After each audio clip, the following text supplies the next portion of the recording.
Nós, do Grupo 5, resolvemos trabalhar com as Wiccas. Nós escolhemos o método interacionalismo simbólico para estudar as Wiccas, devido à maneira que elas veem os indivíduos estudados. Nesse método, os indivíduos não são como parte permutáveis de um grande organismo, mas sim como agentes ativos e singulares de uma comunidade. Além disso, o internacionalismo estuda o mundo dos significados e simbologias. Cabe a pesquisadores decifrarem códigos, imergir no mundo de seus sujeitos, descobrir e entender o sistema de símbolos que dão significado ao que as pessoas desse grupo pensam e fazem, entendendo o papel de cada um.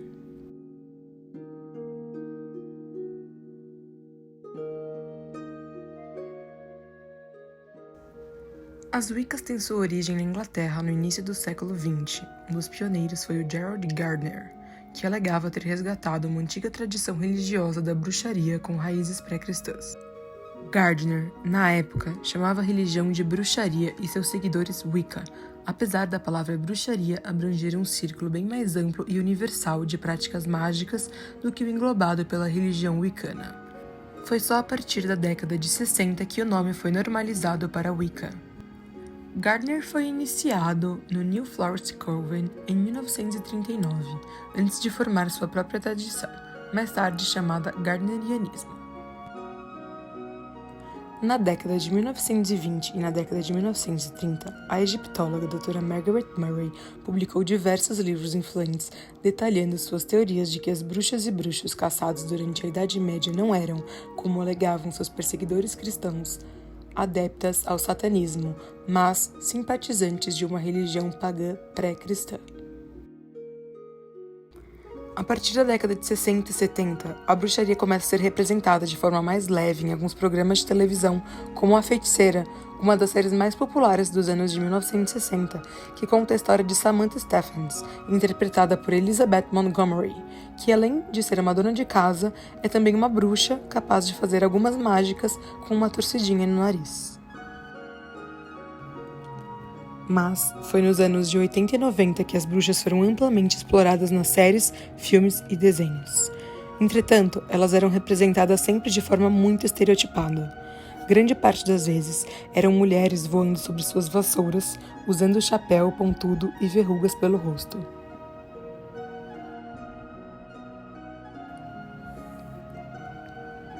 Nós fizemos uma entrevista com o Flávio, um praticante da Wicca, que nos explicou um pouco mais sobre sua comunidade e sua experiência pessoal. Eu conheci a Wicca quando eu devia ter uns 13 anos, pela internet. Então eu acho que a internet é um desses grandes veículos. E para mim foi muito natural, quando eu comecei a ler sobre aquilo, eu sempre me identifiquei com aquilo. Então, com 13 anos eu já comecei a ler, comprar livros, estudar. E com 18 anos, assim que eu fiz 18 anos, eu comecei o meu treinamento na primeira tradição, das quais eu faço parte. Então, eu tive um início relativamente cedo, relativamente jovem. Eu já tenho quase 28. Então, já vai fazer quase 10 anos que eu estou inserido em grupos. E aí tem uma outra coisa sobre a Wicca que é muito peculiar. A gente tem dois grandes ramos de Wicca, a gente tem duas grandes vertentes de Wicca.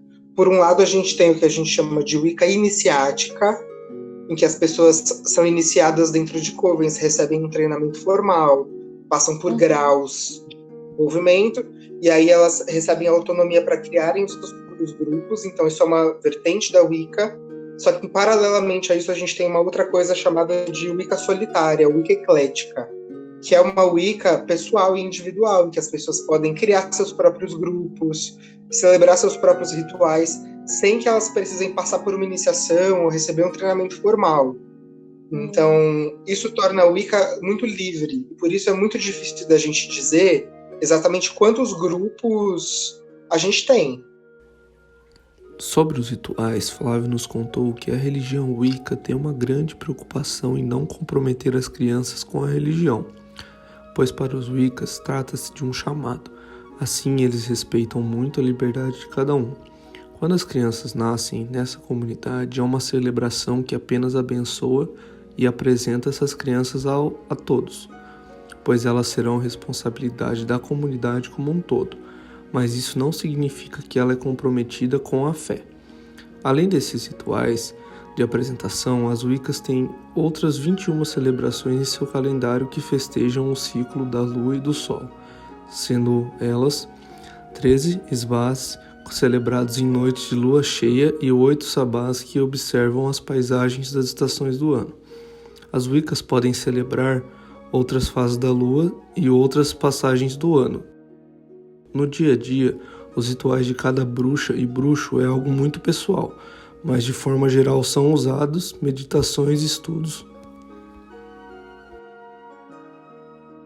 Então, quando a Wicca nasceu, ela era um sistema exclusivamente iniciático. Então, para que uma pessoa se tornasse um bruxo, ele precisava receber uma iniciação formal e fazer parte de um coven, onde ele receberia determinados treinamentos. A gente tem um livro que a gente chama de Livro das Sombras, que ele é passado de iniciador para iniciado. Então, o novo iniciado copia à mão esse livro do seu iniciador. Isso vai sendo transmitido ao longo das gerações, as pessoas vão acrescentando em suas práticas, isso vai sendo transmitido. Então, hoje a gente tem um livro relativamente grande, porque tem uma série de gerações que vão acrescentando a ele. Mas, originalmente, a Wicca era uma prática restrita, ela era uma prática iniciática, assim como é a maçonaria, por exemplo, ou a Ordem Rosa Cruz. Ela era uma ordem iniciática restrita aos seus iniciados. Quem quisesse se tornar bruxo precisaria se iniciar. Essa era a estrutura inicial. Aí a Wicca surgiu, as pessoas começaram a escrever sobre isso, os bruxos iniciados começaram a publicar livros, e aí o que aconteceu? A gente começou a ter um número imenso de pessoas querendo praticar essa religião. Um número muito maior de pessoas do que de grupos ou covens para iniciar essas pessoas. E aí, como uma solução, como uma alternativa, os próprios bruxos que eram iniciados começaram a escrever, propondo a essas pessoas que tinham o desejo de praticar essa religião, mas que não tinham como buscar uma iniciação, começar uma prática independente, começar uma prática solitária. É aí que surge a Wicca eclética. Então, isso não é uma coisa que está desde o começo da Wicca, desde o começo da religião. Foi uma alternativa que precisou surgir, um caminho paralelo, porque os grupos não davam conta de treinar todas essas pessoas. E para nós a iniciação, ela é uma ordenação de sacerdócio. Então todos os iniciados são sacerdotes e sacerdotisas. Então originalmente não existem seguidores na Wicca. Todas as pessoas são sacerdotes e sacerdotisas.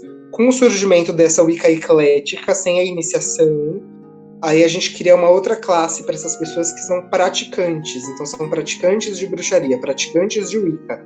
Cada tradição é como se fosse uma subordem, um subgrupo. Então, ela vai ter um conjunto de rituais específicos, elas vão ter um conjunto de maneiras de se praticar diferentes. Então, por exemplo, a primeira tradição, que é a tradição gardneriana, ela é uma tradição baseada em polaridades. Então, homens só podem ser iniciados por mulheres, mulheres só podem ser iniciados por homens. Ela tem 3 graus de iniciação. Mas, como eu falei, cada tradição tem o que a gente chama de livro das sombras, que são as práticas daquele caminho. Mas o livro das sombras, ele não é tanto como uma bíblia, no sentido de ser um livro. O próprio Gardner falava isso, ele falava, o livro das sombras não é uma bíblia, ou um corão, ele é um livro de receitas, ele é um livro de práticas. Então, por exemplo, na tradição gardneriana, que é a primeira das tradições, eu sou iniciado nela, sim, então a gente tem um livro que é o livro original, e aí cada iniciado pode acrescentar os seus rituais, e aí a pessoa assina e coloca a data de quando ela acrescentou aquele ritual. Quando ela iniciar alguém, a pessoa que foi iniciada por ela vai copiar o livro inteiro, incluindo as adições dessa pessoa. Então, isso faz com que o livro não pare de crescer. O livro, então, pra gente, ele é um depositário do próprio espírito da tradição. É o livro que nos conecta aos nossos ancestrais, aquelas práticas que vieram antes de nós, porque a gente está repetindo o que essas pessoas fizeram. Uma das diferenças da Wicca para outras religiões é que a gente é uma religião ortopráxica e não uma religião ortodoxa. Então isso quer dizer que a gente ensina para as pessoas um conjunto de práticas, não um conjunto de doutrinas. Então o ritual, ele é uma tecnologia, uma ferramenta para que aquelas pessoas tenham um contato com o sagrado. Agora, a gente não vai dizer para a pessoa ortodoxamente o que esse sagrado é. Diferentemente de outras religiões, as Wiccas não seguem uma doutrina de comportamento. Pensamentos pessoais como aborto e drogas são únicos e exclusivos de cada um que as pensa. Eles acreditam que a liberdade religiosa é o mais importante, com uma regra apenas: sem prejudicar a ninguém, faça a sua vontade. E se existe algum pecado nas Wiccas, ele seria o proselitismo. Os wiccanianos não estão interessados em atingir números, por isso não convidam pessoas para se juntar a eles, mas são procurados. Eles entendem que a religião deles é uma religião de vocação, onde a pessoa tem que ser chamada para ser bruxo, e não ser convencida. As pessoas se reuniam em covens, que eram grupos de até 13 pessoas, então cada coven ele é uma unidade celular. E as pessoas acabavam se reunindo nas casas umas das outras, ou elas tinham um espaço que era reservado para aqueles ritos. Mas como todos os ritos eram secretos, as práticas não eram abertas, não era como uma igreja que as pessoas podiam simplesmente visitar, esses lugares não eram acessíveis ao público. A gente sempre começa os nossos rituais, as nossas cerimônias, com um rito que a gente chama de lançamento do círculo. O lançamento do círculo ele é uma sacralização do espaço, para que aquele espaço sirva temporariamente como um templo. Então a gente não precisa de um templo físico, porque antes de cada ritual, a gente consagra o lugar onde a gente está para que aquele lugar sirva como templo, durante aquelas práticas. E aí no fim do rito a gente encerra esse círculo, a gente fecha esse espaço ritual.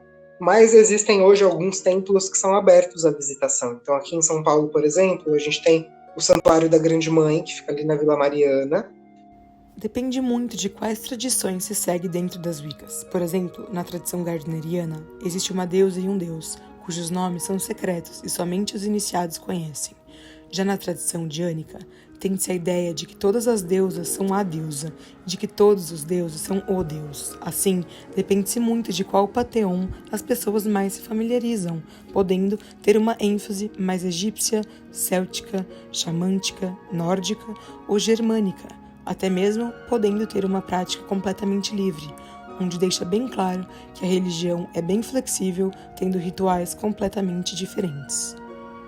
Sobre seus segredos, Flávio disse que na religião existem diferentes tribos ou clãs, e esses deuses secretos são especificamente de cada tribo.